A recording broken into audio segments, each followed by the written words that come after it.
बताते हैं, मैं एक विद्वान संत हैं, उनकी मैं प्रवचन सुन रहा था, तो उसमें उन्होंने कहा प्रेयर के संबंध में कि तुम्हारे जो मंदिर के पुजारी हैं या और सारे लोग हैं, मंदिर में जाके घंटा बजा बजा के 10 साल 20 साल मर गए।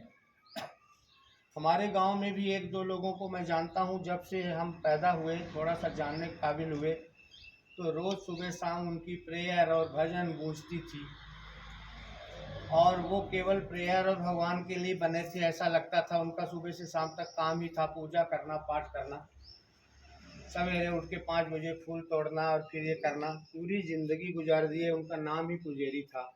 लेकिन वे जब सब मरे तो इतनी दुर्दशा से मरे, उनका अंत इतना दुर्दशापूर्ण हुआ। मैं देखने वाला हूँ, तो वहाँ पे मेरे मन में एक क्वेश्चन हुआ कि आखिर ऐसा क्यों है, कहाँ गई प्रेयर। तो वही वो संत भी बता रहे थे कि तुम्हारे पुजारी घंटा बजा बजा के मर गए, क्या बहरा है तुम्हारा भगवान, उसको सुना ही नहीं पड़ता। साधु सन्यासी जंगल में बैठ बैठ के चिल्ला चिल्ला के मर गए, कहाँ गई उनकी प्रेयर, क्या बहरा है भगवान? नहीं। कहने का मतलब है कि तुम्हारे प्रेयर में कोई चूक है, ना भगवान बहरा है, सब कुछ ऐसे ही है, तुम्हारे प्रेयर में बुनियादी चूक है।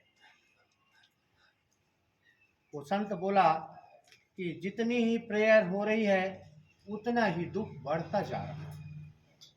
आज देखो, पहले न कोई दुर्गा लगाता था, न कोई गणेश लगाते थे, फैशन बढ़ता जा रहा है, पूजा पाठ बढ़ते जा रहे हैं, नवमी नवरात्र उपासते जा रहे हैं, और जितना नवमी नवरात्र उपासते जा रहे हैं, जितना व्रत उपवास करते जा रहे हैं, उतना ज़्यादा दुख बढ़ता ही जा रहा है, दुख बढ़ता ही जा रहा है।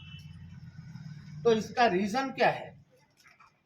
क्या तुम्हारा भगवान अज्ञानी है, मूर्ख है, बहरा है? नहीं, तुम्हारी प्रेयर में चूक है, तुम्हारी प्रेयर उसके कानों तक पहुंच नहीं रही। तो हमें इस चूक को सुधारनी होगी। मेरा सवेरे से कहने का मतलब यही था कि अगर तुम्हारी प्रेयर में दम है तो प्रेयर तत्काल फलित होती है, तुरंत फलित होती है। अगर तुम प्रेयर कर रहे हो, उसके बावजूद भी तुम्हारी प्रेयर नहीं सुनी जा रही है, तो तुम्हारे अंदर कोई न कोई चूक है। तुम उत्तरदायी हो अगर तुम दुखी हो, अगर तुम प्रॉब्लम में हो तो तुम उत्तरदायी हो, इसका कोई दूसरा न भगवान किसी को दुख नहीं देता है, व्यक्ति स्वयं ही अपने कर्मों से दुख पाता है। अगर तुम्हें नंबर अच्छे नहीं मिल रहे हैं तो तुम उत्तरदायी हो उस चीज की। तुम्हारे पेरेंट भी उतने उत्तरदायी नहीं जितने उत्तरदायी तुम हो। इसलिए तुम्हें स्वयं को देखना होगा और अपने काम को सुधारना होगा।